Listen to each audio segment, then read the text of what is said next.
Hello and welcome to our morning edition of Arirang News. We begin with these stories making the headlines at this hour. The U.S. Federal Reserve has lowered interest rates for the third time this year, as concerns about the job market outweigh fears of inflation fueled by tariffs. South Korea's Oceans Minister Chun Jae-soo has offered to step down amid allegations that he received payments from the Unification Church. He claimed that the allegations were groundless, but said he would resign in order not to burden the administration. The CEO of Coupang has stepped down following growing public anger and frustration after a massive data breach that affected millions of customers. Harold Rogers, the chief administrative officer at the company's U.S. headquarters, will take over temporarily to address customer concerns. We begin this morning with the U.S. Federal Reserve that once again cut its benchmark interest rate by 0.25 percentage points, the third consecutive rate cut this year. Now, with the cut, the rate gap with South Korea has narrowed. Our An Sung-jin starts us off. The U.S. Federal Reserve has cut its benchmark interest rate by 0.25 percentage points, bringing the rate to its lowest level in more than 3 years.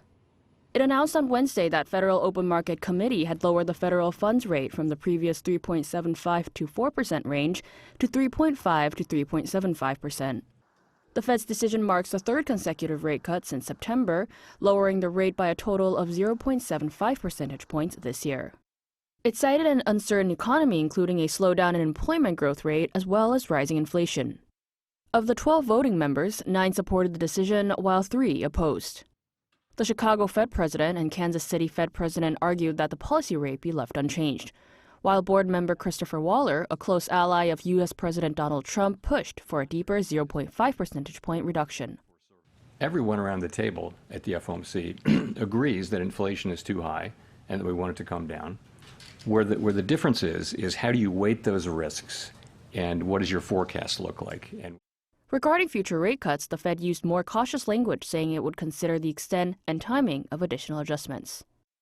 As the U.S. benchmark rate fell to 3.75% following the Fed's latest decision, the rate gap with South Korea has narrowed to 1.25 percentage points, based on the upper limit of the U.S. rate range. Meanwhile, U.S. President Donald Trump spoke about the Fed's decision. I mean, this guy, the head of the Federal Reserve, is a stiff. He did a rather small number that could have been doubled, at least doubled. On Wall Street, attention is now shifting to who will become the next Fed chair, with Kevin Hassett, head of the White House National Economic Council, considered as a leading candidate. The finalists could come as early as later this month. An Sung-jin, Arirang News. So as we just heard, the U.S. Federal Reserve has approved its third rate cut of the year, capping off a rough year for central bank officials as they battle inflation and a weakening labor market. For more on this, we're joined today by Greg Bushak, professor of finance at Stanford Graduate School of Business at Stanford University. Professor Bushak, thanks for joining us today. Thanks for having me. So the Fed has been sharply divided over cutting interest rates. What led to this decision today, and what's your take on the rate cut? Sure. So kind of overall, the core trade-off for the Fed is that lowering rates encourages spending and investment, and eventually that kind of filters down to the labor market. But that also risks overheating the economy and leading to inflation. So kind of in the background, there's this trade-off that's animating the Fed's decision-making. Now, right now, if you look in the data, the unemployment rate is quite low, but the direction of the latest data is worrying, which suggests some softening in the labor market, and that kind of calls for lowering rates. On the other hand, inflation is still around 3% year over year. That's significantly higher than the Fed's 2% target, and that would call for keeping rates steady. So in the end, kind of concerns around the labor market won out in the FOMC, and the Fed lowered rates. So no real surprises here. This is kind of widely expected in the market. I think the more notable thing that happened today was the amount of dissent and disagreement among the FOMC members and sort of questions about what's going to happen going forward. Right, and this was the Fed's third straight rate cut, and central bank officials projected just one rate cut for next year. What's your outlook for 2026 in terms of future rate cuts? Yeah, so it's really going to depend on how the inflation and unemployment situation evolves going forward. And there's actually a lot of internal disagreement within the Fed, too. The inflation rate in the US is down from its peak. It has remained stubbornly elevated relative to the target, and the concern is sort of more accommodative monetary policy will keep inflation at its current level or even let it drift higher. So as your report noted, there were three dissenters in the FOMC, which is kind of unusual. One, who's a close ally of Trump, wanted steeper rate cuts, while two wanted to hold rates steady. And that kind of internal disagreement really underscores the uncertainty around the decision making at the Fed. The Fed, when they released their rate decision, they also released something called the dot plot, which asks each FOMC member whether he or she expects the policy rate to be where they expect it to be in the future. And the responses for 2026, they ran between 2% and 4%, actually higher than the current rate. That's quite a broad range, again, kind of reflecting this significant uncertainty. Now, markets, for what it's worth, they're pricing in one or two further cuts. That's, I think, a reasonable midpoint, but the range of outcomes could be quite wide depending on the data that comes in. I see. So the federal funds rate is now at its lowest level in more than 3 years now. How might this sort of affect global markets? Sure. So Fed rate cuts propagate globally in a few ways. So kind of like the basic thing is higher U.S. spending and investment. That typically raises demand for foreign goods. That supports global growth. It also transmits some inflationary pressure abroad. So sort of for better or for worse, a rising tide lifts all boats. On the FX market, lower U.S. interest rates, they reduce the value of the dollar relative to other currencies. Now, the intuition for that is, if Australian bonds pay a higher rate than U.S. bonds, I want to convert some of my dollars into Australian dollars, and that's going to sort of change the relative valuation of those currencies. Same idea on the margin for all currencies. Now, if the U.S. dollar depreciates, that tends to make U.S. exports and domestic goods more competitive relative to foreign goods. So this puts a little bit of pressure on foreign exporters. And then, as you mentioned, is the case for the Bank of Korea, but this is also sort of generally true. A lot of non-U.S. central banks, they sort of keep their rates moving with U.S. rates. So they often view the kind of U.S. rates as a major driver or often kind of a constraint in their own decision making. So you'll expect this to see sort of percolating across the globe there. Right. And on inflation, President Donald Trump said he plans to focus on combating inflation while he was in Pennsylvania yesterday. Have tariffs affected inflation, and do you think the administration will be able to ease the public anger over the rising cost of living in the coming year? Yeah, so tariffs are inflationary. They increase the costs for consumers and businesses, especially when they're on input goods. And so, again, for people who support tariffs, that's kind of the whole logic. If the goal is to help U.S. domestic industries by making foreign imports more expensive, then prices have to rise for that to work. Now, consumers hate that. So inflation during Biden's presidency was a major issue that led to Trump's 2024 victory. Voters really care about inflation, but a lot of Trump's policies have sort of not really been consistent with that concern. Now, if you're the Fed, that puts you in a very difficult position. So in fighting inflation, they're kind of fighting this uphill battle against Trump's trade policy. But then on the employment side, policy uncertainty around tariffs, around immigration, they really hamper kind of business investment. So as I'm sure you're aware, there was this immigration raid on Korean workers in a Hyundai plant in Georgia. That's a great example. It's very hard for businesses to invest in America, create jobs kind of in the face of that policy uncertainty. So sort of overall, it's not an easy time to be at the Fed. I see. I guess we'll have to see how that goes. All right, Professor Pushak, thank you so much for your time today. We appreciate it. Thanks for having me.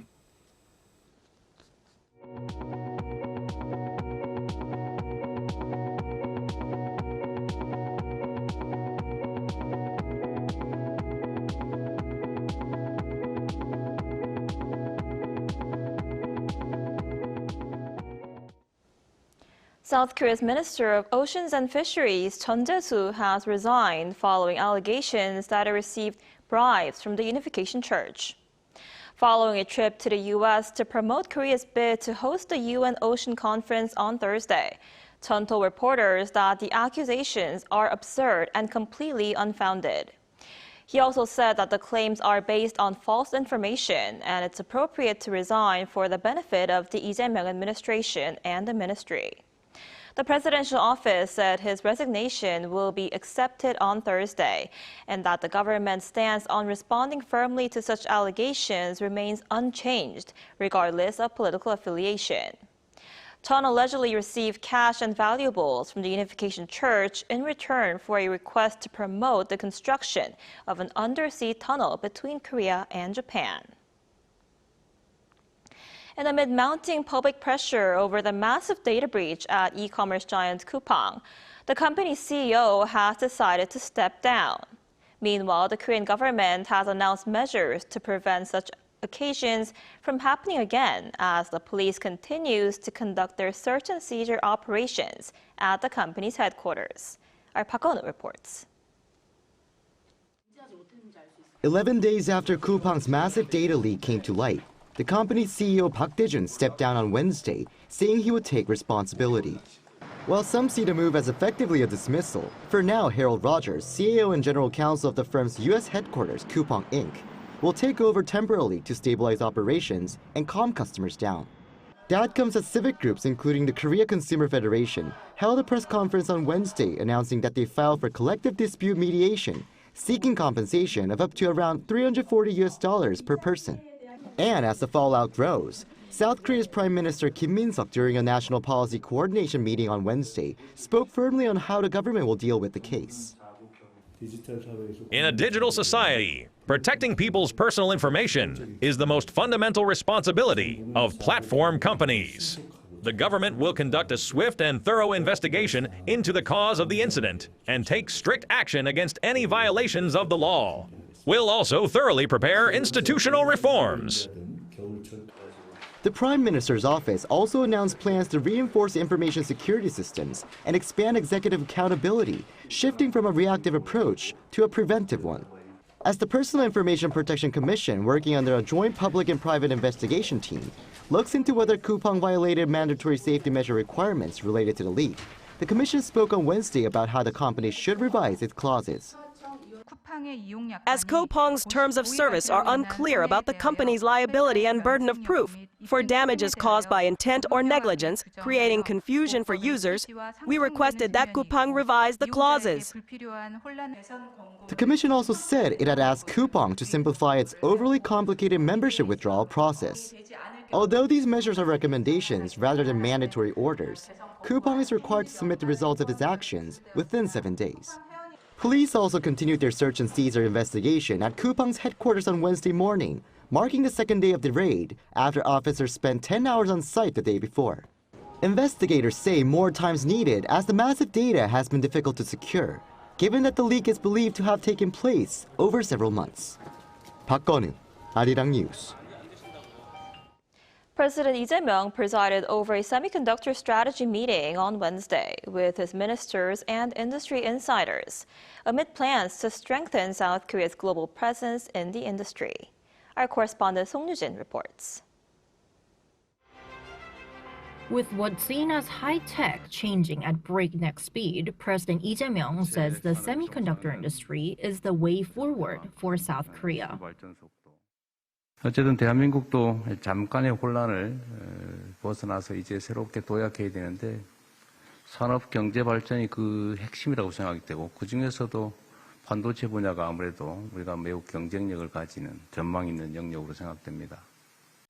At a time when the fight for semiconductor supremacy is being described as a war between countries, President Lee chaired a meeting with ministers and industry insiders on Wednesday to discuss ways to boost South Korea's competitiveness.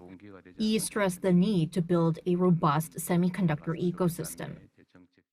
전 후방 산업들도 그렇고 지금 주로 논의되는 소위 소부장, 소재 부품 장비 분야는 해외 의존도가 매우 높다는 얘기들도 있고.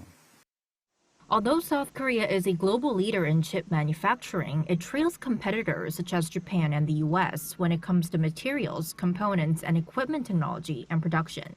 To address this, the government plans to provide expanded fiscal and financial support for semiconductor materials and component suppliers. It will also launch the Trinity Fab, an evaluation to mass production chip fabrication plant in Yongin City, Gyeonggi-do Province by 2027. Another major initiative is expanding semiconductor infrastructure beyond the capital region. For stable growth and a strong supply chain, we can no longer concentrate the semiconductor industry only in the capital region. The industry ministry plans to establish what it calls the Southern Semiconductor Belt, connecting the cities of Gwangju, Busan, and Gumi. Gwangju will serve as a hub for advanced packaging, Busan for power semiconductor production, and Gumi for materials and components. So the question now is whether what was discussed this time will propel South Korea into the Lee administration's goal of the world's top two semiconductor powers. 송유진, Arirang News.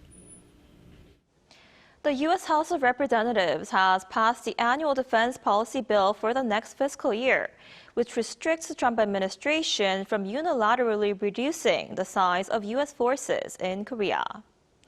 The U.S. National Defense Authorization Act, or NDAA, for the fiscal year 2026, approved on Wednesday local time, reportedly includes that the authorized budget may not be used to reduce the number of U.S. troops stationed in South Korea, below the current level of 28,500. It also specifically says funds may not be used to complete the transfer of wartime operational control between South Korea and the United States in a manner that deviates from the mutually agreed upon plan. Having passed the House, the bill will take effect once it passes the Senate and is signed by President Donald Trump. A senior South Korean diplomat says she will urge the United States to move quickly on a new agreement that would allow Korea to enrich uranium and reprocess spent nuclear fuel for peaceful purposes. Second Vice Foreign Minister Kim Jin-ah made the comments as she arrived in Washington on Wednesday for the 10th Senior Economic Dialogue with the U.S. Undersecretary of State for Economic Affairs, Jacob Hellberg. Kim said that since both sides have already reached an understanding on enrichment and reprocessing, she will push for the agreement to be implemented without delay. Last month, the Trump administration signaled support for a process that could lead to South Korea's civil uranium enrichment and spent fuel reprocessing. South Korea is currently barred from both activities under its nuclear cooperation pact with the United States. Meanwhile, Washington is seeking to require tighter screening for travelers entering the United States through the ESTA visa waiver program. The latest move requires applicants to submit social media information from the past 5 years. Lee Seung-jae has more. The Trump administration is moving to tighten screening for travelers entering the United States through the ESTA visa waiver program. ESTA stands for Electronic System for Travel Authorization, which allows citizens of eligible countries to visit the United States for up to 90 days without a visa. A new notice posted Wednesday by U.S. Customs and Border Protection outlines a proposal that would require applicants to submit social media information from the past 5 years. The agency says it's seeking public comment for 60 days on the plan. The proposal stems from an executive order President Donald Trump signed in January to strengthen protections against foreign terrorists and other national security threats. If implemented, the changes would significantly widen the scope of information reviewed during the travel authorization process. According to the notice, social media accounts would become a mandatory part of every ESTA application. CBP is also considering the addition of what it calls several high-value data fields. These include personal and business phone numbers used in the last 5 years, email addresses used in the last 10 years, and detailed information about applicants' family members, including names, dates, and places of birth, residences, and phone numbers. The agency would also have the authority to request biometric data when needed, including fingerprints, DNA, and iris scans. Another major change is the plan to decommission the current ESTA website and shift all applications to a mobile app, which would become the exclusive platform for submitting new requests. Public comments on the proposal must be submitted by February 9th. Once the review period closes, the administration is expected to move ahead with implementation.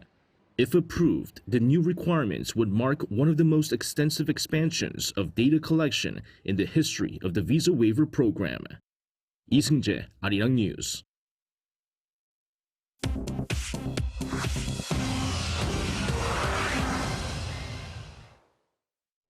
Good morning, I'm Chi Ji-hyun, and this is The World Now.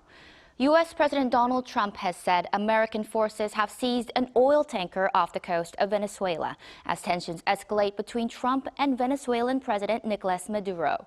The U.S. Coast Guard, supported by the Navy, carried out this seizure on Wednesday with personnel transported by helicopter from the USS Gerald R. Ford aircraft carrier. A day earlier, U.S. fighter jets flew over the Gulf of Venezuela in their closest pass to the country's airspace during the current pressure campaign against Maduro. It remains unclear who owns the tanker or what flag it was sailing under. Trump said U.S. would, quote, keep the oil abroad. Staying with Venezuela, opposition leader Maria Corina Machado was absent from Wednesday's Nobel Peace Prize ceremony in Oslo. Her daughter, Ana Karina Sosa, accepted the award as Machado said she would not arrive in time. The Wall Street Journal reports she left Venezuela by sea for Curaçao with U.S. support on Tuesday, though her route has not been officially confirmed. Machado has been in hiding since January when she was briefly detained after joining a protest in Caracas, a day before President Nicolas Maduro was sworn in following a disputed election. She was awarded the Nobel Prize for her work promoting democratic rights in Venezuela. In Morocco on Wednesday, two adjacent four-story buildings collapsed overnight in the city of Fez, killing 22 people. Authorities said 16 others were injured and taken to hospital, and the neighborhood was evacuated. The buildings, constructed in 2006, housed 8 families. Officials said the cause remains unclear and an investigation is underway. In the UK, best-selling author Sophie Kinsella has died at 55, her family said on Wednesday. Kinsella, known for the Shopaholic series of books, was diagnosed in 2022 with glioblastoma, an aggressive brain cancer. Her books have sold more than 50 million copies worldwide and been translated into over 40 languages. Writers including Jojo Moyes, Jodi Picoult, and Adele Parks paid tribute, while her publisher said she leaves, quote, a unique voice and a significant literary legacy.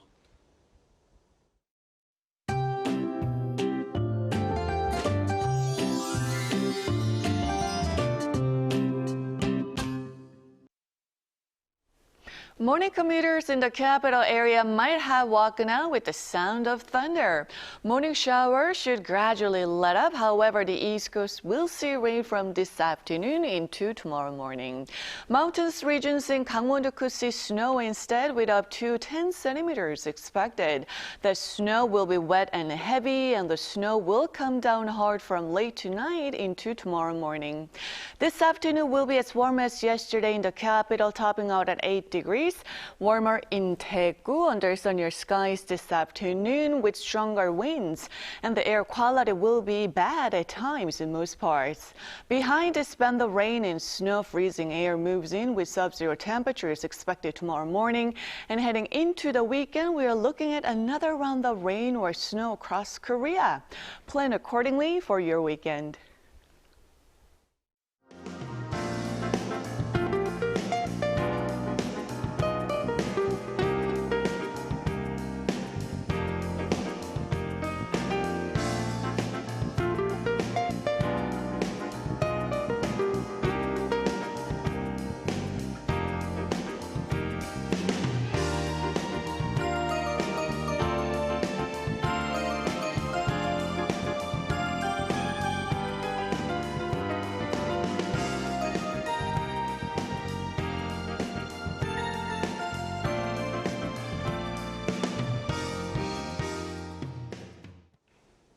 That's all we have for this morning. Arirang News will be back at noon Korea time. Thanks for watching.